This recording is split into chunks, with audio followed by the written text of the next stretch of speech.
Is that audible? First of all, I'm a Prezi novice. So let's see where this takes us. Oh, the wrong way. You need a mouse. No, just a click. Okay. All right. 12 months ago, I was on a similar panel for CITERS 2011, and it's something of an awkward experience for me because talking about new environments was a bit of an anomaly because we didn't have any really in the library, so I could not consider myself an expert. However, we had done considerable planning for this development on this floor. As David mentioned, third floor. It's just the third floor that we've almost completed renovation, almost completed. People at the back will identify one area where we have not concluded, and that is, for example, we need more chairs. We need better seating. And the people at the front here are speakers as well. We've got the old rubbish chairs.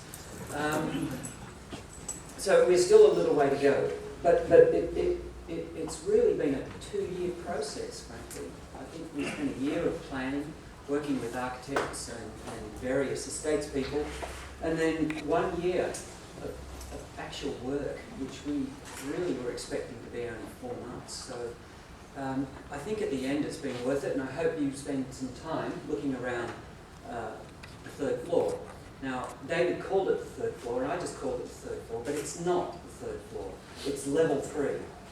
Now, the university is building a new campus just 200 metres away, and on that campus, one of the key features, apart from the 3 faculty towers, is going to be a learning commons on 2 and a bit levels, 3 levels, I guess. And it's called the Learning Commons. We originally intended to call this the Library Commons, and we're not allowed to do so because of potential confusion among students, like, see you at the Commons, all right, and then they'd be meeting at each other at wrong ends, 200 metres away. So at the end, we called it Level 3.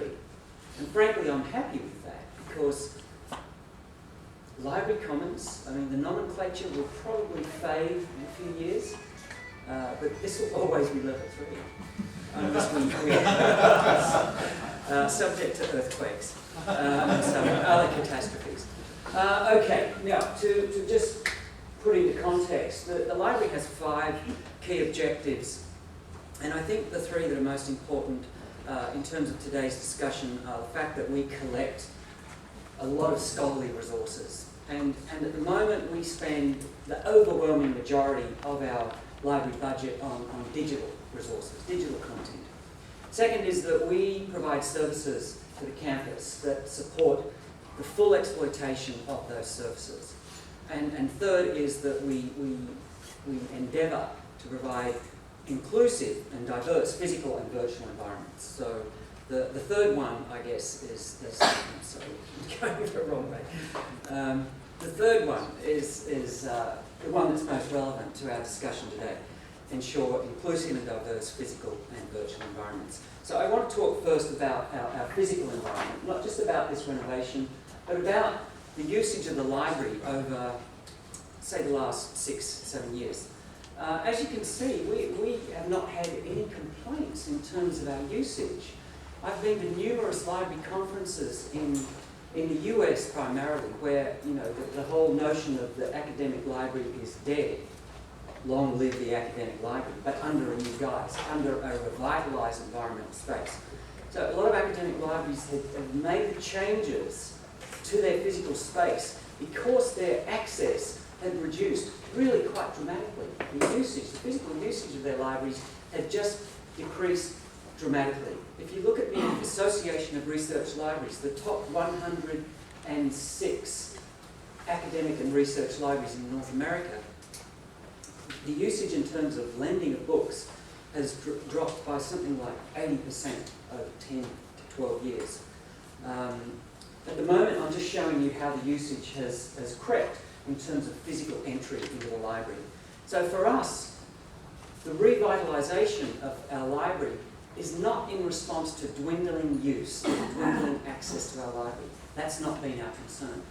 The reason that we have made changes, I think there are three fundamental ones. And the first is we were told to, by the students, continuously through surveys, telling us we need collaborative spaces, we need spaces that are more conducive for group study, we need technology to fill those spaces, to enable us to prepare our presentations for class, our group presentations, etc. And so we heard that, we knew that was an issue that we've been hearing from students for some years. The second one is that we simply observed it. You know, you could walk, 18 months ago, you could walk into this library, certainly not this time of day, as Bob has indicated, you tend not to get up this early, but by about lunchtime, you would see a group of 8 students sitting on the floor with cables dragged from 15, 20 feet between the stacks. They're just trying to work together over a crowd, crouched over an individual laptop. So we observed it. And the third was the fact that the whole curriculum here has changed and is continuing to change in terms of assessment, in terms of what's being taught, the way it's being taught, and the way students are being assessed, as I mentioned. Lots of group assessment, presentations, and so on. 12 months ago, this is 5 minutes before opening of this library. So as I say, we weren't concerned about lack of use of our library. Students queuing to get in. Okay. In terms of borrowing, you can see once again that that's peaked by 2008, kind of plateaued off a little bit now. So that's the background of the physical environment, why we changed it. It wasn't due to the fact that people were not using our library. When we finished this, well, as I mentioned, we're still not finished, but as we were 95% finished, just a matter of 3 weeks ago, I gave a tour of a professor, and we were in this area. Actually, this area, 98% of the year does not look like this. These panels do not exist here, those panels do not exist here, and the ones further afield do not. This is a broad open space spilling into our technology area, with kidney-shaped tables that the first day we set them up quite beautifully.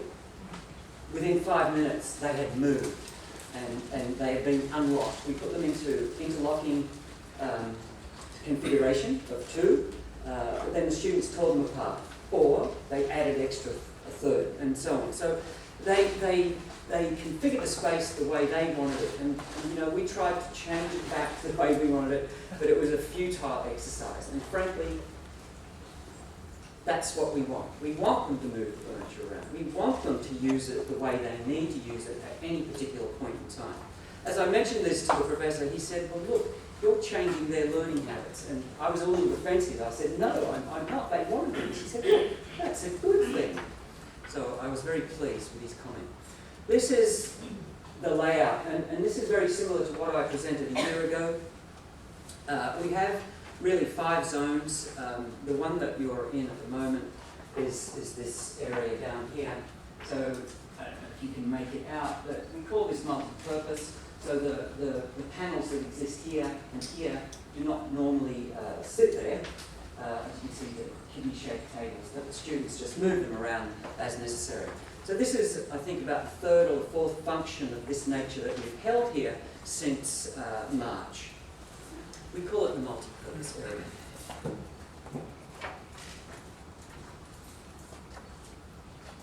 This is what it looked like.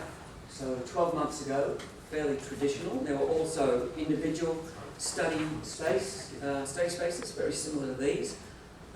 Students not interacting. This is what it looked like, I think, the day that we actually opened the doors to this section. And another angle, the way we wanted it to be. This is another area, the collaborative zone, where many of the parallel sessions this afternoon or later in the day will be held. You can see students engaging with each other, using technology. There are also 19 collaborative rooms with a range of technologies, a range of furnitures as well that students are welcome to manipulate to their own use. And this one I particularly like, students preparing a model for their engineering assignment. In terms of our virtual library, just to give you some data on the amount of usage of our virtual library. And you can see that that's kind of peaked around 2008, sort of plateaued, rose again in 2011. But what that was in 2011 was just under 200 million hits to our library webpage.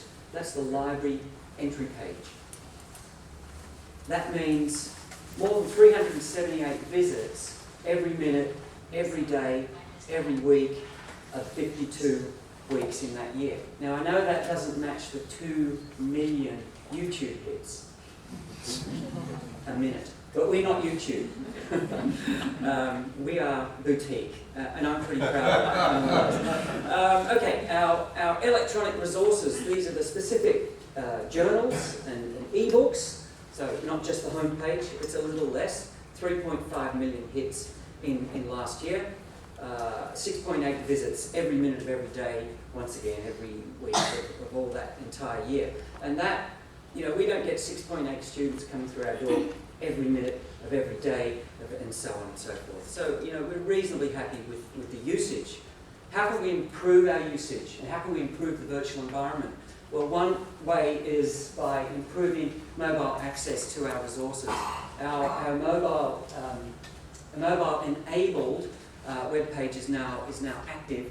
This is actually a preliminary version that if you go on to do a Google HKUL, you will see something a little different.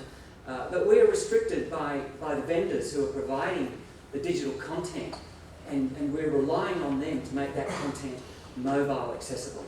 The library has its hands tied in terms of manipulating their databases, etc. Another area that all of the libraries, academic libraries in Hong Kong, are exploring is the single interface discovery tool. Libraries have been, I guess, a little negligent in terms of making access to our digital content easy. We don't intentionally make it difficult, but it's the way we purchase things. We purchase things in packages, and those packages are never integrated, or rarely integrated. Or the technologies that we've used in the past, like federated searching, have just been too slow and too inconsistent in terms of their success. Now we have these new discovery tools, these layers that sit above library content and perform a single Google-like search that will search across journal articles, databases, electronic books, newspapers, institutional repositories, physical content as well. And I think that's going to make it particularly useful, especially for our undergraduate students. And the last thing that we need to be doing more of is embedding our content. As I mentioned, the vast majority of our content that we purchase now is digital. It needs to be embedded into Moodle. Librarians have problems doing that. I know on our campus we do, because we don't automatically have access to Google, because Moodle, because we're not owners of courses, subjects anymore.